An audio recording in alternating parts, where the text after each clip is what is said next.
Before we get into that, though, there are a couple things, because some of you have already talked to me about your final projects and some of the things you like to do that are a little bit beyond what I taught, okay? But yet something that I know that students do quite a bit.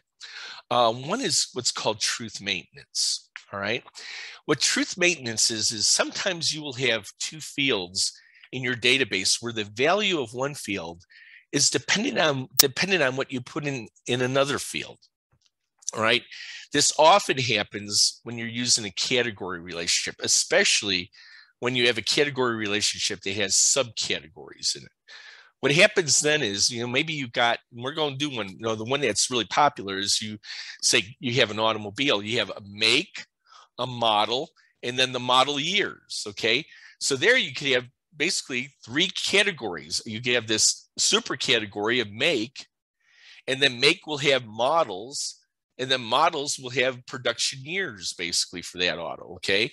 And so you can model that several different ways, and I'm going to show you three different ways that you could actually do that, right? Okay, but the idea of truth maintenance is, say I pick a make, and then I pick a model, and then I pick a year, but then I go back and I change the value of make. Well, now model and year don't make sense anymore, right? Because it was relying on that make.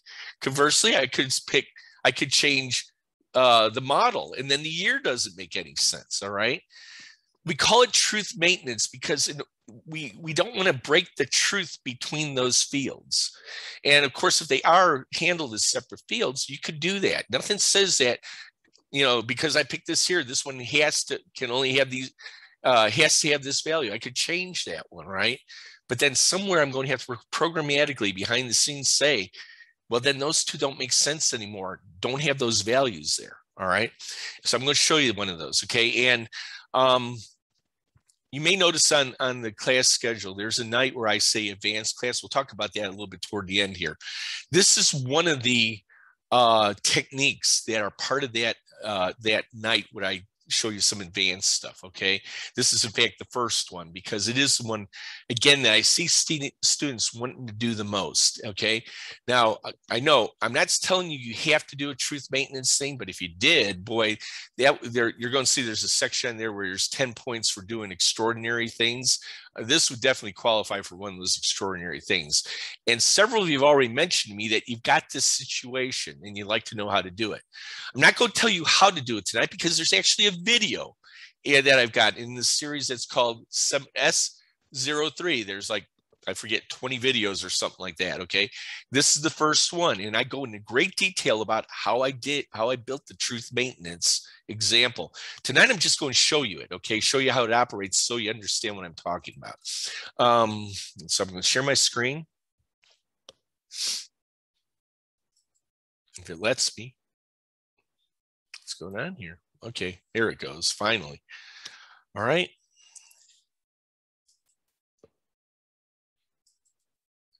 So this is going to be a little bit different than some of the Access databases we've been doing so far. And for some reason, it's taking its time opening up here. There it goes. Okay. All right. Because this is both a database and a tutorial rolled up in one. In fact, I'm thinking about doing this on a lot of the examples for class, where this is the actual application here, but I've got built in it the instructions for the application too. So one way I call it is to select all possibilities as an alias value. What do I mean by that? Okay. Well, first off, here's my data model. Okay. There's just a picture of it. All right. I've got a lookup table called make that categorizes another lookup table called make model that categorizes another lookup table called make model available year, or I could say production year, whatever. This is for cars. I could have said it production year, but I would say available year here. Okay. Yeah, you could do that. These lookup tables, you could add other fields to it if it makes sense. You saw that on my example for T07-01, where one of the lookup tables, I put a picture of the category. It was a food category, and I put a picture, so we can have a picture of the category in it. But you could have categorize a category table, right? Finally, at the end of all that, it kind of accumulate. Think about it; it's accumulating that string of stuff. you actually put that then on the automobiles table, on the subject table. So that's the layout of the data model. Now I'm actually going, here's the record. Okay, so this is like a little subject form. I'm going to put I'm going to start a vehicle, put a VIN number in there because that's my primary key, or my alternate key, I should say. And then I go over here where it says make, model, available year, and I got this drop down, and here they all are, all combinations of possibilities of make, models, and years.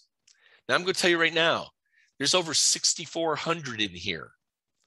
Okay, I actually found this out on the internet many years ago, and since then I bet you there's at least several thousand more. Okay, of different combinations of make, models, and years. Would you want to search through this whole thing and try to find the one you want before you pick it, and there it is in there? No, that's going to take you forever. Now, good news is Access helps you out a little bit. Let's say I know it's a Lamborghini something, okay? So I could start typing L, and look at that. Lamborghini was right at the top because it's LA, right? It actually moved to the first one in that list. I had them alphabetically ordered by make, model, and year, where it came up to a Lamborghini. So there's not as many Lamborghinis in the world. Maybe I don't mind looking through them to find that, the different type. Well, actually, there are quite a few, more than I thought, but different models of Lamborghinis and then years of those models, okay? But let's say I was doing, Ford, I start typing F, O, R. Yeah, finally I'm in the Fords. I mean, there are literally hundreds and hundreds and hundreds, maybe I don't know, Ford may have 1,000 models by itself, it's one of the biggest. So, that's not really going to help me very much. If the end user is going to get frustrated after a while, but it works, and if you had combinations, but not a lot of combinations, this might be good enough. All right, but let's help them out a little bit. This is exactly the same data model, but I'm going to handle it differently. Yeah, I got it in here where I could just hit the drop down and do the same thing I did before. It's that up to that point, it's the same thing.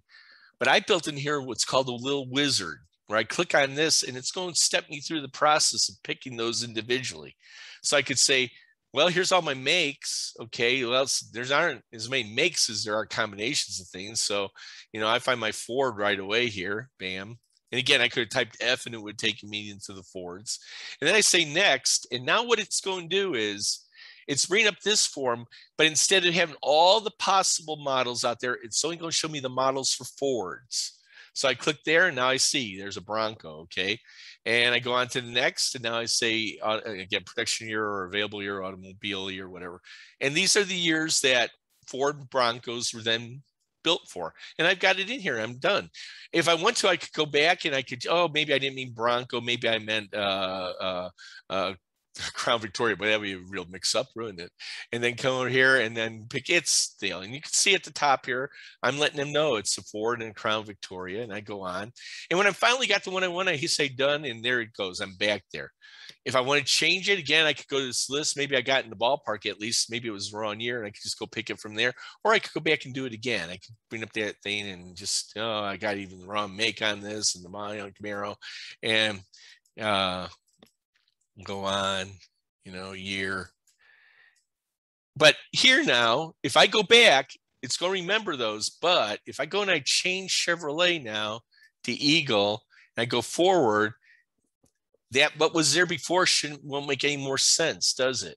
So I have, this is some of the truth maintenance. I'm maintaining truth now. If I wipe out something that causes the things downstream not to make sense anymore, I want to set them back to null and let people pick again. So that's kind of nice. It does the job for me, gets through it. You might have noticed I had the little ghost things. I could have added more values to it too. But there's an even better way of doing this. Okay. And that's what's called real truth maintenance. Okay. Same kind of thing, same kind of cascading thing. But instead of just having one field that's going to have that combination together, maybe almost looking like a list, I'm going to have a field for each one of these. And yet together, they're going to have a reasonable way of constraining each of these fields. So let's look at the prototype on this one now. So again, I'm going to put a VIN number in here. And now I'm going to pick a make. Now come in and again, I'll do Ford. And then I pick a model, Bronco, and then I pick an available year. Again, it limited me on each of these to what was picked before it. All right. If I come in now and I say, oh, well, the year's wrong, well, that's no big deal. Just change that because it's at the end of the tree. Okay. But if I change Bronco to something else, the year probably doesn't make any sense anymore. So I'm going to go in here. Oh, you're selecting a new model. This will cause the year to reset. Okay, fine. I'm going to pick a cargo van. Year reset back to 0. And now I'm going to go see the years for the cargo van. If I go over here to make and I say, well, it wasn't a Ford. Oh, now if you're making a new make, that's going to cause the model and the year to reset. Okay, so I want a Jaguar and I'll pick, Jaguar. I really want a nice car here. And 2008. So there you go. How about that? Now those are in there. Those are actually values that are in different fields in the table now. What's cool about that now is if I want to do a query where I just bring back all the cars that were Fords, I only have to do, I could do that. I only have to do a substring operation on a single field. I could just do the whole thing on one field. So I like this a lot. When I do truth maintenance, this is the way I tend to do it. Again, I'm not telling you how I did it though, okay? You're smart enough now to open this up and figure it out, okay? I'm exposing these forms to you. They're right here, okay? The FRM automobile for the alias selection, the alias wizard, and then you got the truth maintenance one, okay? These are 3 different forms that accomplish those things, okay? And then you've got these ones right here that are FWZ. Those are the forms that I used in the wizard on the one. So if you want to see how I did that, that's where those are, okay? Look at the buttons, their properties. Look at the combo box and its properties. Look at the forms and its properties, and you will see all the macros I use in order to make that happen, all right? And again, in the video that I have for this, I go into a lot more explanation, so you have that. All right, I'm going to close that one down. The other question that's come up, and it's a great question, actually, and I'm glad it came up because it's something I've been meaning to talk to you about for a little while. Some of you have said you think you have auxiliary, auxiliary relationships for your projects. Great. I love auxiliary relationships. All right. Remember back when I did tutorial T0602, I'm going to open it up right now. And we had this situation where we had a customer that had credit card information, and the credit card information was in an auxiliary table. I'm going to open that up in the relationships window. So you got a customer and it's got an auxiliary table that's got information about their credit card, because some customers won't have credit cards. We won't have a record for them in here, but we're saying that customers will have at most 1 credit card. So it's a 1-to-1 situation here. And again, you could even have a category on this where we had the type of credit card on the auxiliary table. All right. When I did this particular one, when you go over we wrote a query called QFM customer, which then became the new source for the FRM customer table. If you remember from the video, if you go in there and look at it, the record source for this one is not TBL customer like our other subject forms. It's a query instead. Why? Because we had to build a join that joined the master table to that auxiliary table so that we could bring back all the master table records, and only those things from the auxiliary table that where there was a record that had a sending value from the master table. All right, which meant I had to build a join, right? So if I go into this query and look at it right now, what you see is this join between table TBL customer and the auxiliary table, and it's a left outer join because you see how we got the little arrow pointing from that side. That means this is the master sending its values to this, and we all want to see all the records from customer in that subject form, but we only want to see the fields where there was actually a match. So when I did that, I had that query, I made that the record source now.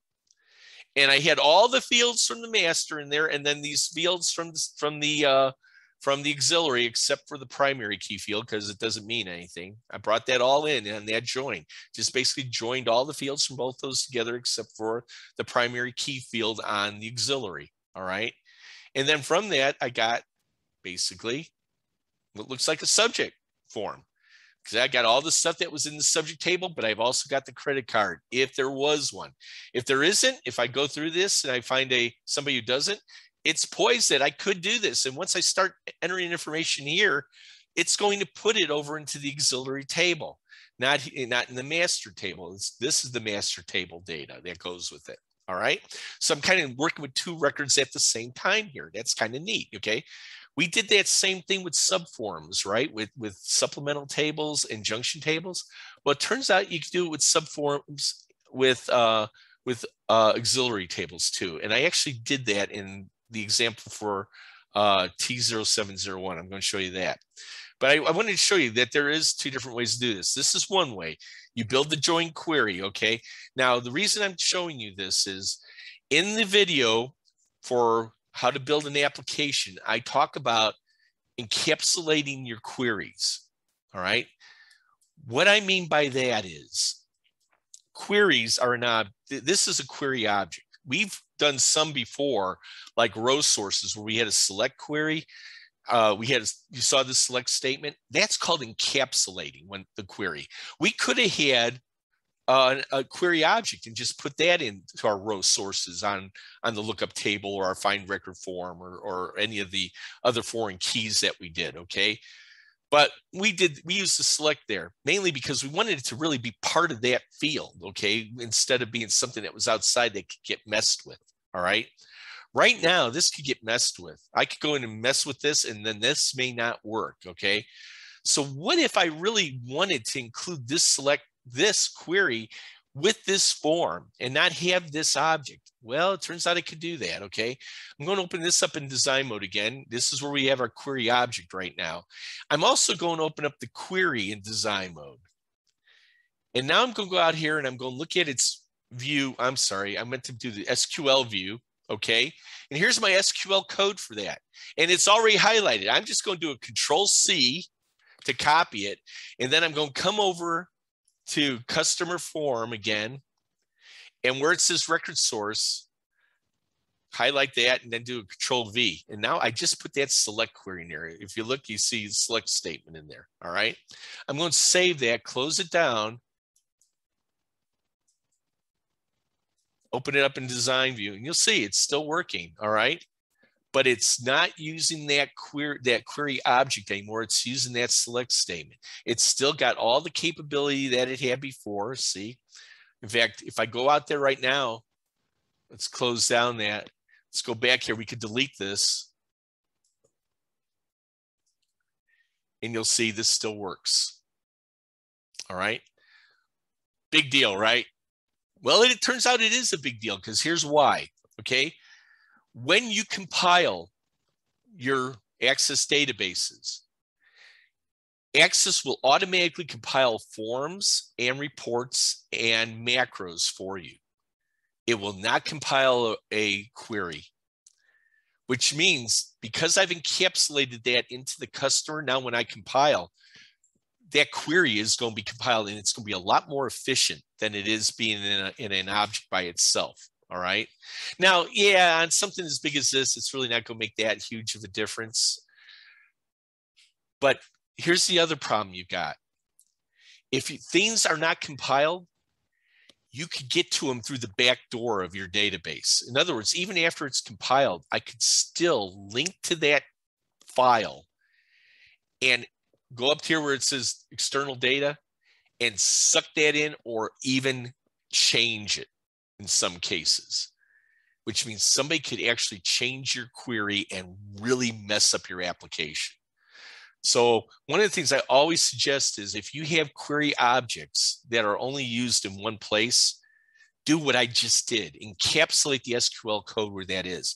So I'm going to show you another way of doing the auxiliary relationship. I showed you now with using a junction query and then encapsulating that query into the form. I'm going to show you the other way to do it. Okay, if I go open a T0701 and we go down here and we look at, we have customer and we have a payment card. Same kind of relation, same kind of one-to-one relationship. All right. But you may notice I don't have any query in here because instead of using a query to establish that those auxiliary fields in the subject form, I just created a subform called FAU customer payment card. If I open that up in design mode, you'll see there it is. It looks like a single record form. You know, usually we're used to seeing the supplements being multi-records. I told you, you don't have to have multi-records. You can have single records if you want. In fact, a few of you talked to me about that you want to do that in your projects, and that's good. But here it is. Its record source is just that auxiliary table. I go out to the customer form and I open that one up, the FRM customer in design view, and look at its properties. And you'll find it's on TBL customer. There is no query involved in the sources here. What's different is where I have the payment card, I dropped in that subject. I dropped in that subform, this subform right here. Surprised you're not seeing it here, but when I go to this view, oh, that's why. I'm sorry, I didn't enable this. I got to enable the whole thing. I wondered why I wasn't seeing that when I went there. Okay, let me go back here and enable this so you can see it all. Always remember to do that. It'll remind you if you don't. Yeah, I bet if I open it up now and I go there in design view, I'll see it. Yeah, see how it's there now? I just dropped that in like we dropped the TSP in, like we dropped an FJN in. Okay, I should say FSP and an FJN. We just dropped that in, and when we did that, it created the link right on for the subform. And I know a lot of you, I had to tell you after the project, please check these, make sure they work. You ought to always have the sending primary key, and you ought to always have the foreign key that you want to link it on. It should be shown up here in the link master and link child fields. All right. When you do that, that's the same thing like putting a left outer join on. So it really accomplished exactly the same thing that query did in the other application. So you got two ways of dealing with auxiliary data. You know, again, it's one of those subjects that most people kind of skirt around, but there's a lot of really real value in doing this. You know, when you build applications, you find out these little things aren't that little. They actually mean a lot depending on what you're trying to build. So anyway, I just thought I'd point that out because, again, a few of you have asked me about that. So again, now on this one, there are a couple fields, and I'm going to close this one down because what I want to do is I'm actually going to compile one here. Okay, even though I've got the videos, I've got the tutorial that shows it quickly, and then I've got the lesson that goes into great detail, and please watch that. There's a lot of good information in that. All right.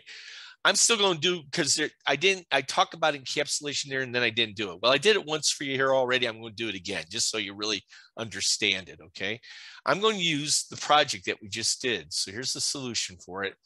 And I put the ball objects in here that I need in order to make this an application just for tonight. So you can see in here, I do have those two queries for our reports.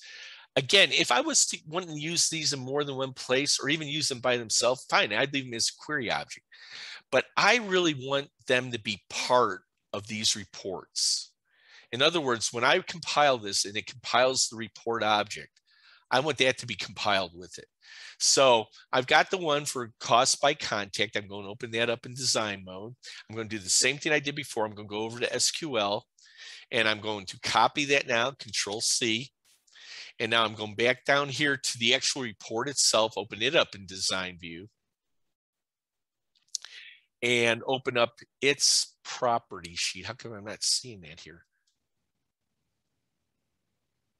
Report property. Huh. Okay. And, you know, sometimes I do this, I move to the one below and then I just cursor up and then it selects the whole thing. And I want to do a Control V and overwrite that now with the select statement.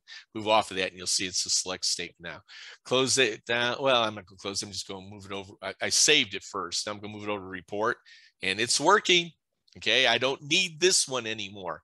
If you don't believe me about that, I'll actually close that down and delete it so you can see I don't need that one anymore. And now when I open this up, yep, it's working. How about that? All right. Going to do the same thing on this one really quick.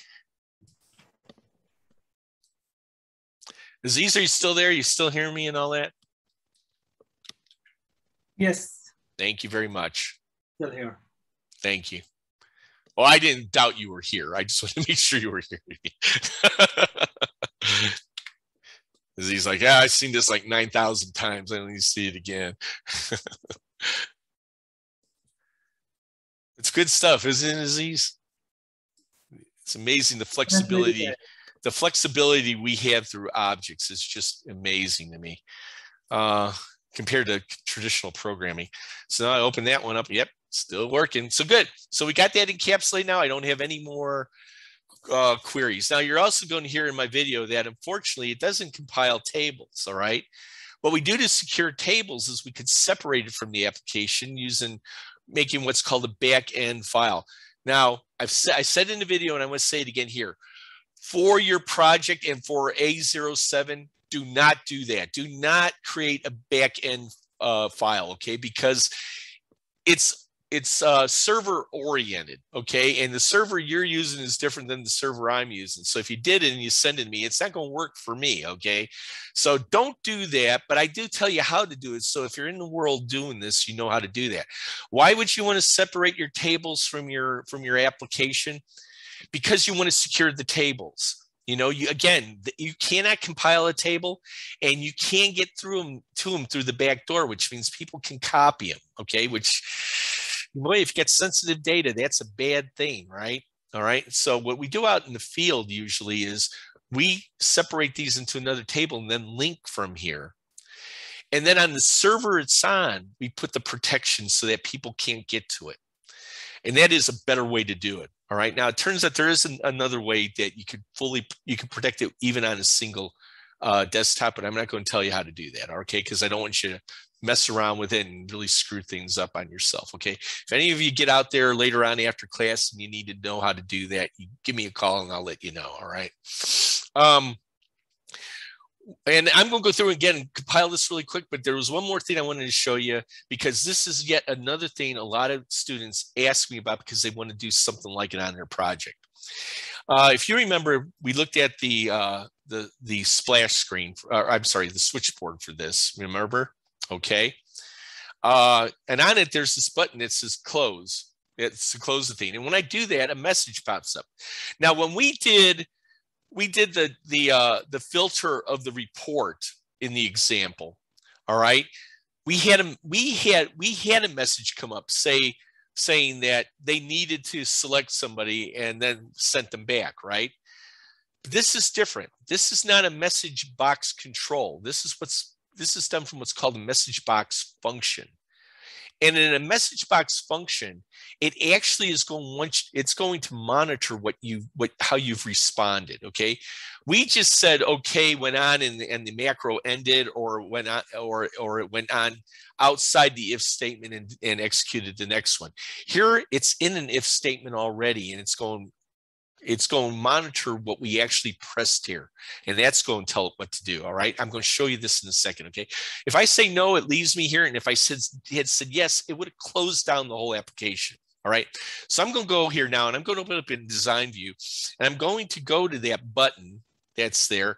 And I'm going to go down to its on click property and open up the macro that's associated with it. Okay, I've already built this one for you, but this is if you wanted to build your own messages, this is how you would do it.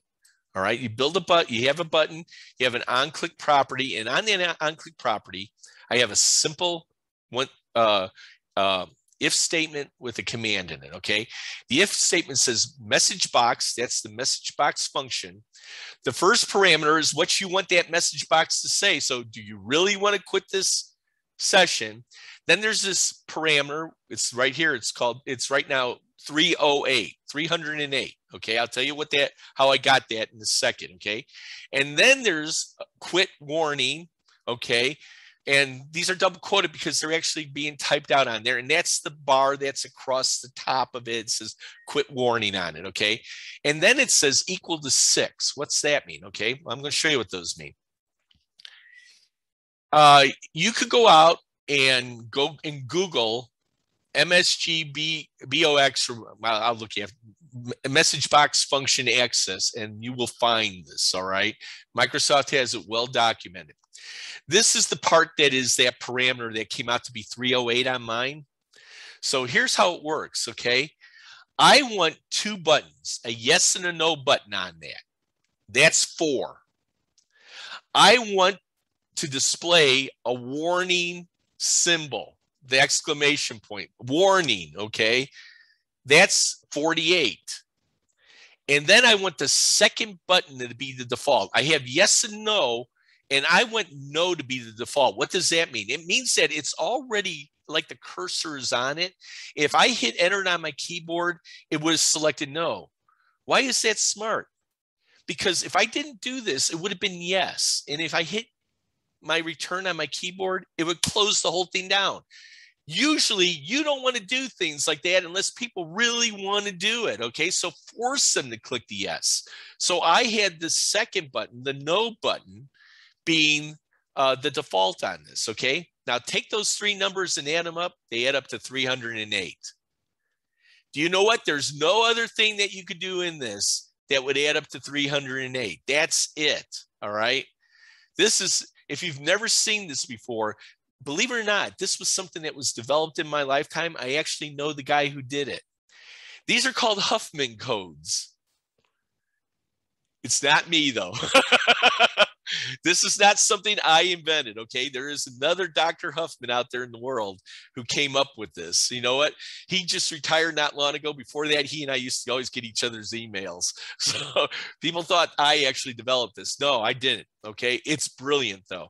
He actually figured out a way that if you want to take combinations of number, you will always get what the spatial difference needs to be in the numbers so that you always get a unique combination. We use this a lot in computing now, okay? Do you know what we use it for the most? Security reasons. Encryption, you know, radio signals that we need to encrypt. This is how we do it. TV channels, this is how they do it, okay? So that we are positive that the signal we're sending out will never be accidentally duplicated somewhere else. All right, we're kind of doing the same thing here. So that's where that 308 came from. What about the equals to 6? If you look here, it says the value signifies that the yes button's been pressed. So what I'm doing is I'm monitoring that box. And if they press yes, then the if statement is true and do whatever's in that if statement. So if I go back now and you look at that, if I pressed yes, then quit access. And it takes it down. If I didn't, if I press no, it's going to fall out of this if statement and it'll leave you where you were. Not too shabby, huh? A lot of logic going on in just one little statement, isn't it? Again, a lot of people end up using this on their project. They'll have something on there where if they're monitoring what the user's doing and they may want to ask them a question about it before they let them go on or something like that. You could do that using something like this.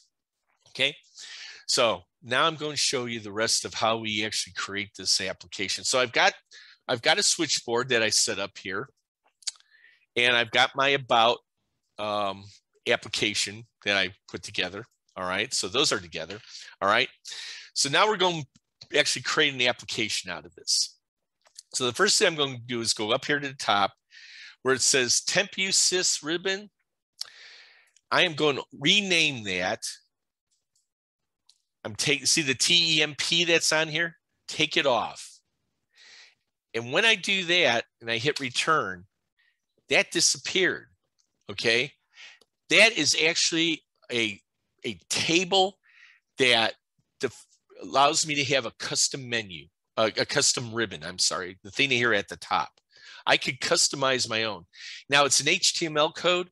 What I did is I wrote a ribbon that works for any subject form and for any report, okay? Because later on, when we compile this, we don't want these ribbons that are built into Access. They let us do crazy things, okay? We want a customized ribbon. So I went through and I figured out what are the typical function features or operations that a person would want to do on data in a subject form. And then what are the operations that we would typically want to do on a report? And I put those on there. Okay, I'm not talking about building a report or modifying the look or anything like that. I'm talking about in the form, working with the data, in the report, basically printing it out. Okay, that's all we need to do on those. Okay, but we need a customized ribbon to do that.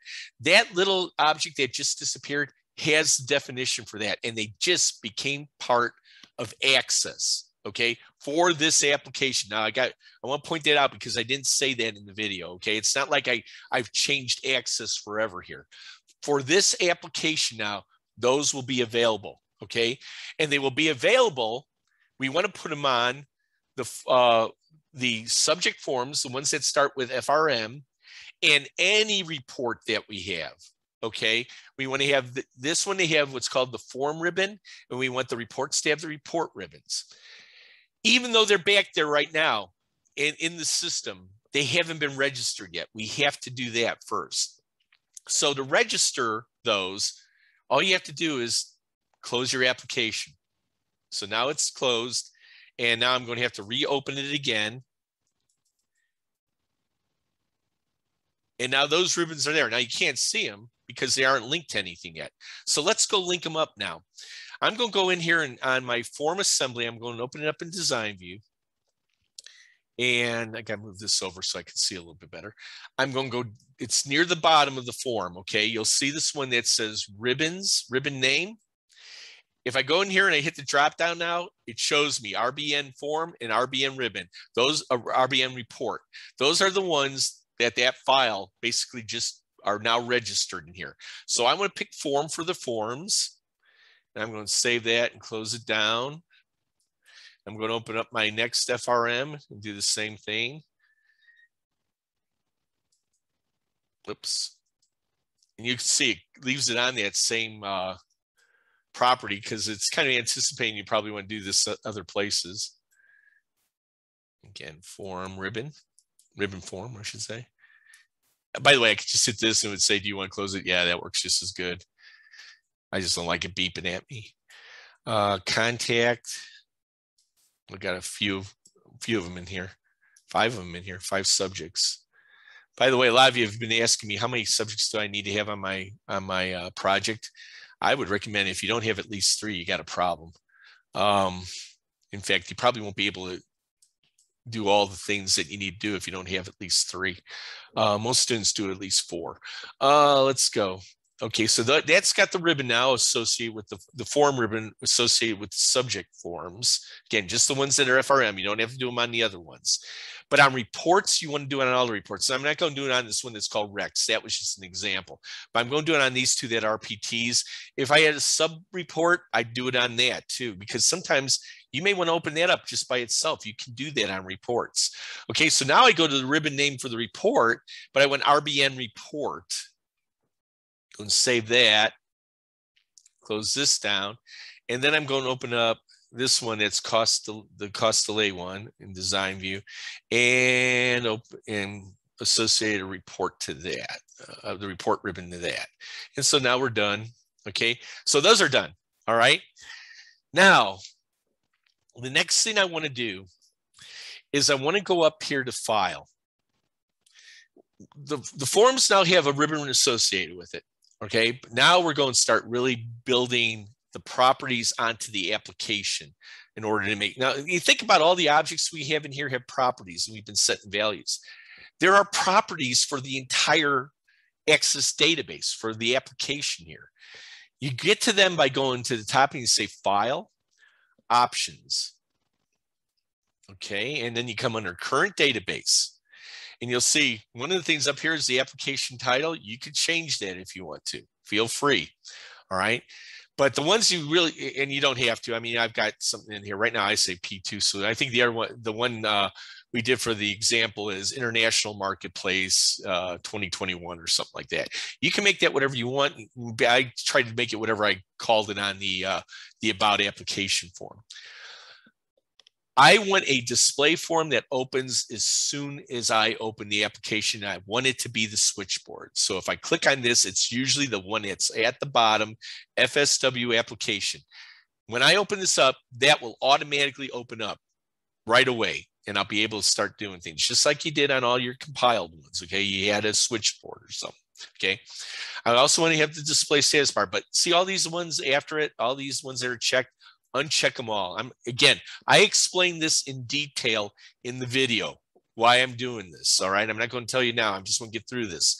I'm turning off the navigation display. I'm not allowing any menus except my customized menus in here. Okay. So I'm turning these off. There's no ribbon or shortcut menu. Okay. And after that, I don't have to do anything else. All the rest after this, you can leave checked. That's fine. So now we've got the options set. Now it's going to tell me I have to close and reopen it to have these options go into effect. That's fine. But I'm not going to do that just yet. Okay. I want to do one other thing here, and that is all my objects that I have here.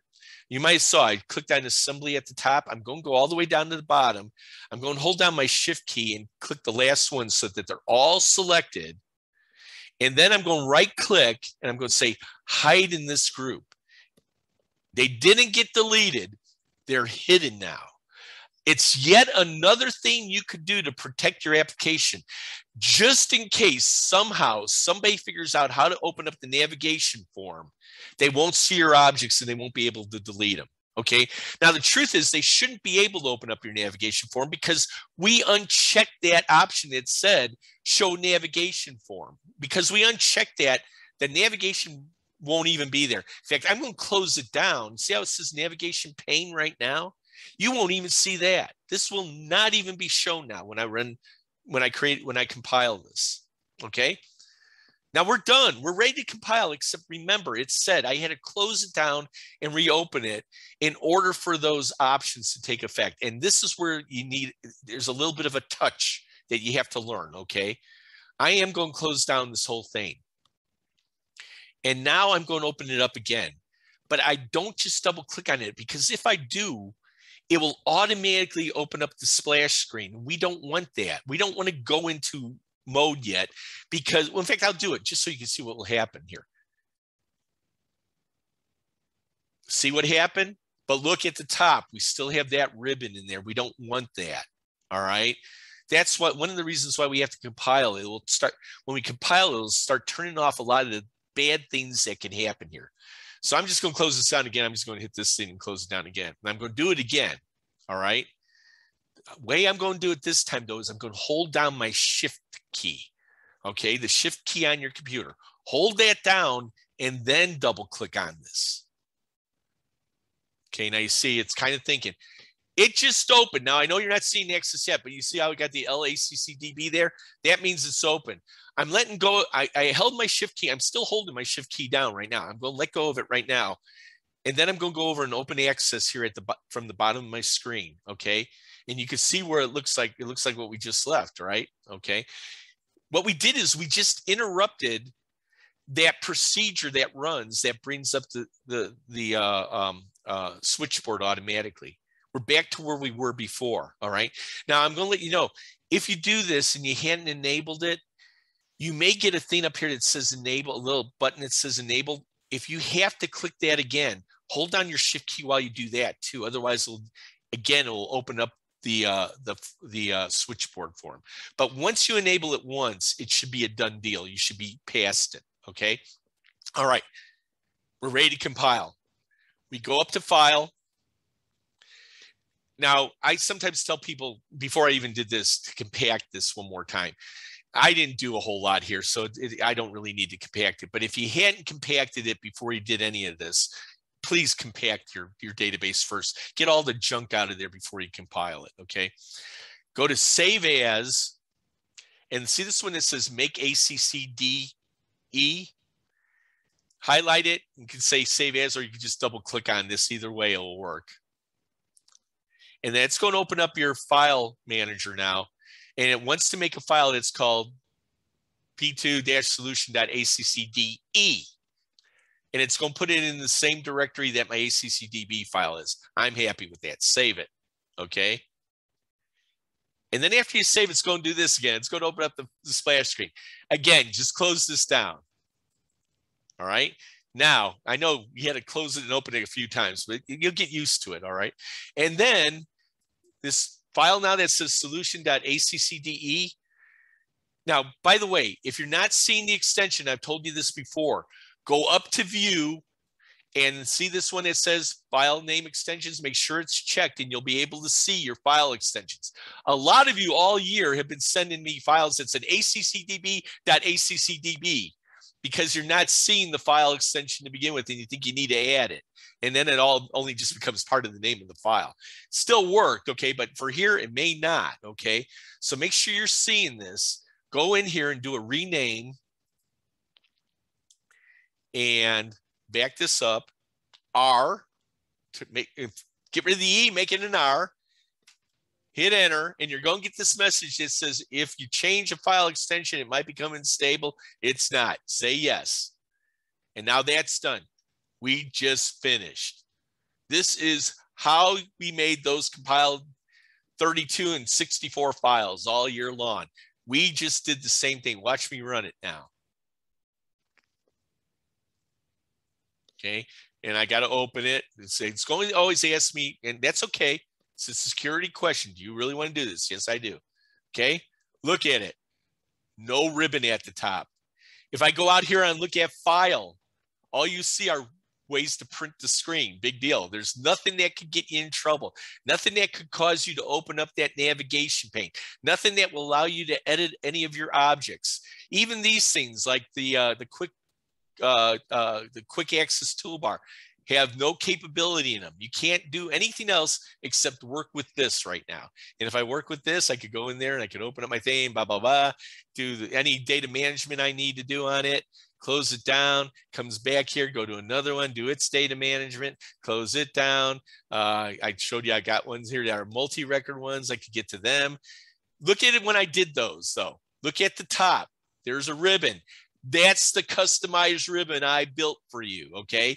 It only allows you to do things on data itself, on the fields themselves, all right? I go into this one, it's got the same ribbon at the top.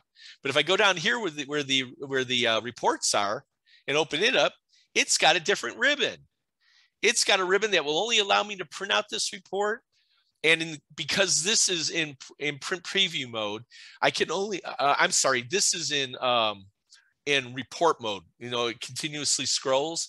There's none of these options that would only be good in print preview, like put multiple pages on the screen at the same time. But I can do a PDF file if I want to. I could click on here and say, okay, save it as a PDF file, and hopefully it'll open up. Yep, there it is. Yeah, it's coming. There it is. PDF file of that report now.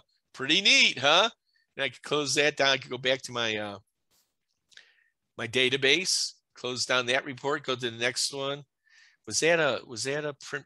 Yeah, this was print preview. So here I've got more options. I can actually zoom on it if I want to. I could put 2 pages on the screen at the same time if I want to look at. Maybe compare one to the other. Maybe I've got this segregated by different customers, and one customer's report falls over onto another page. I can see both of them at the same time. And again, I could have done a PDF on that too. I click on this thing, it opens up my little splash screen saying this is what it's all about. I hit this one. Look, see how it's got the no highlighted? That's the default. I said to make that default, right? In fact, let me do it again. I won't click on it. I'm just going to hit the enter key and it just closed down because that was default.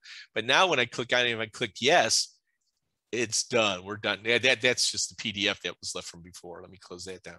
Anyway, so that's it. You know, Aziz, how long does it typically take you to compile something? 5